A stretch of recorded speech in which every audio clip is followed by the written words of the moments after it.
Shout out to Everybody Hates Angel.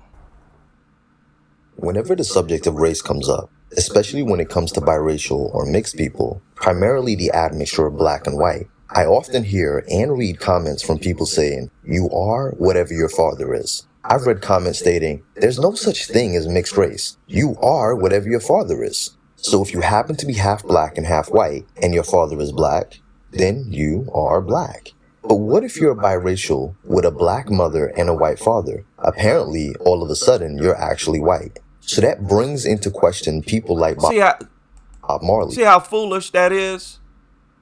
How foolish that belief is that you are whatever your father. I make these videos to challenge how black men think. And there's nothing wrong with that. You should expect that. You should want that. We all need our beliefs challenged to see if it's valid. And I don't think this belief is passing the test. Bob Marley has a black Jamaican mother and a white father from Wales. By those rules, Bob Marley is apparently. I'm sorry, but this is kind of pathetic that egos are this huge, because it feels like the men are like, that gives women too much power. It's like you're so egotistic that you just want to believe that the men, that you are whatever your father is, because it gives men more power. It makes the women more irrelevant. Like, is your ego that fragile that you need to believe something like that to feel superior?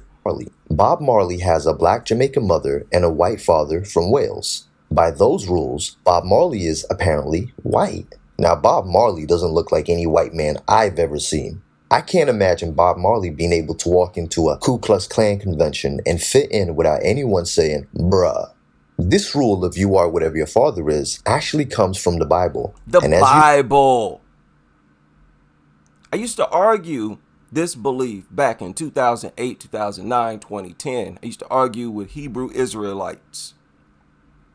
And I've always objected to this foolish idea. But many black men who co-sign with this belief, they're not even believers of the Bible. They don't know where this belief originated from. They just co-sign with it because it sounds manly. So goofy. Oh yeah, you are whatever your father is. Right away, it gives men all the power. And that's why so many black men have co-signed with that. And that's childish. Childish and pathetic. You know, with some people, if it's in the Bible, then it must be true. If you were to read Numbers chapter 1, verse 30, I'll paraphrase greatly, it says that children will be whatever tribe their father is, regardless of their mother. This is not actually referencing race, though, but instead, it's talking about tribes. Nationality. It's a political thing. And this is what happens. People take things and it gets pulled out of context and becomes something totally different, and everybody else starts co-signing with it, not knowing where it came from. Nationality and so forth. So that Bible verse actually has nothing to do with race whatsoever. The Bible may mention lineage, nationality, tribes, and whatnot, but it never actually makes any direct reference to race itself. But a bunch of black men co-signed it because it sound hard. Oh, that make men sound hard and godly. Yeah, you are whatever your father is. Stop it. Listen, I don't need that to come across as powerful. I don't need to believe that or tell anybody else that. And it flat out makes no sense. There's no evidence to support it. All the evidence suggests that you are actually half white, half black, regardless if your father's white or if your mother is white. However,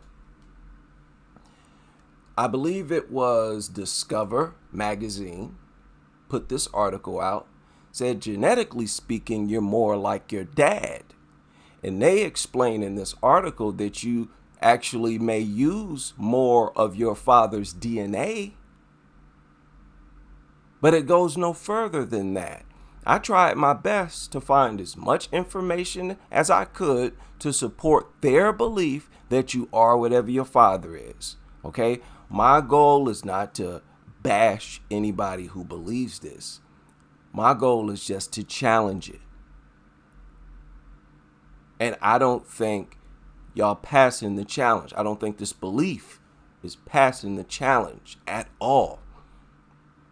You may have inherited your mother's eyes, but genetically speaking, you use more DNA passed down from your father, according to a study that they carried out on mice. We humans get one copy of each gene from our mother and another from our father.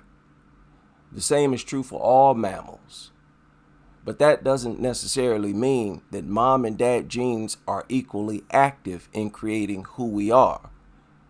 Researchers report that thousands of mice genes show parent-specific effects, and that on balance, the scales are tipped in favor of dads. Basically saying, yes, we use more of our father's genes. But again, that is not the same as saying that this is actually a black person.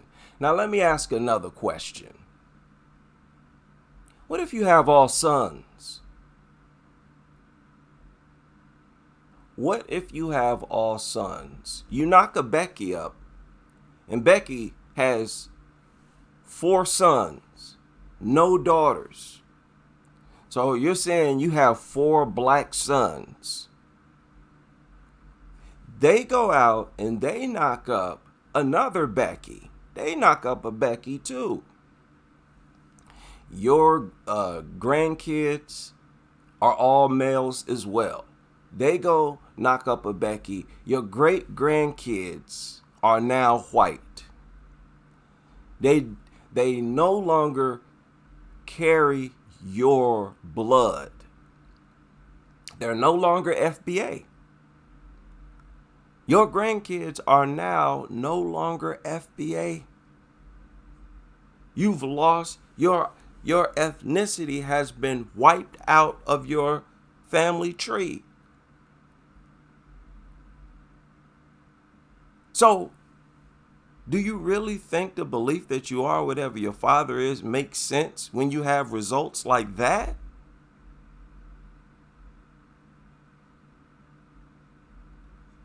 You want us to believe that you are whatever your father is, yet we don't even see any black people no more. Your great grandkids are snow white, but yet you're telling us that we're actually looking at a bunch of black people because they came from a lineage of fathers who, right, a black great grandfather who knocked up a Becky. Their sons knocked up Becky's too. Their grandsons knocked up Becky's too. And here you are. You're no longer FBA. You got maybe 20%, maybe what? Not even that. Maybe 10% of your blood is FBA. The rest of it come from Scandinavia. Right? You're Polish. And all kinds of stuff. You got different characteristics, different attitudes, all because you got totally different blood coursing through your veins. This is no longer FBA blood. Your great-grandchildren are not even going to recognize you as their great-grandfather, as we hear repeatedly over and over being done. Once they turn white, they turn against you. Now, if black women are dysfunctional just because they're black females, and you are whatever your father is, that means you could possibly knock up a Becky or a Ling Ling. What if you have a daughter? You telling me now you have a Keisha for a daughter? Well, she's going to be dysfunctional if black women are just dysfunctional just because they're black females. Now, Here, I'm trying to challenge this idea that black women's historical experience has nothing to do with how dysfunctional they are today. There are some black men who want to believe that. They want to believe, oh, slavery back there ain't got nothing to do with them today. Oh, what they've gone through, the 1960s, 70s, the government, none of that has anything to do. None of the outside influence, none of the media, entertainment, nothing has any influence in, took no part in shaping how they are today. They're screwed up just because they're black women, and black women are just screwed up in the head. If you're a black female, you're dysfunctional by nature. I'm challenging that. Because if that's the case, that means that we as black men are dysfunctional too. Because we can have a black woman, especially if you believe you are whatever your father is. I mean, if the offspring is a female, then that's one of those dysfunction. Or are you some magical Negro who can't have a Keisha? Is that what you're telling me now? That if you go knock up a Becky or a Ling Ling and it's a female, what do? Just give her up for abortion? Oh, that's a Keisha. That's a Keisha. Oh, get rid of her. And if they're genetically dysfunctional, that means we as black men are genetically dysfunctional. Listen, black men, we are in a tough spot. And we simply put, in my opinion, you got to be careful with how you criticize black women. Careful not to project them as genetically dysfunctional, as if all the problems we see from them or in them comes from the fact that they're just black and female. And this is not me trying to coddle or kiss up to black women. Listen, I don't care what they think. I'm looking at facts. Facts. I don't have a problem with dealing with reality.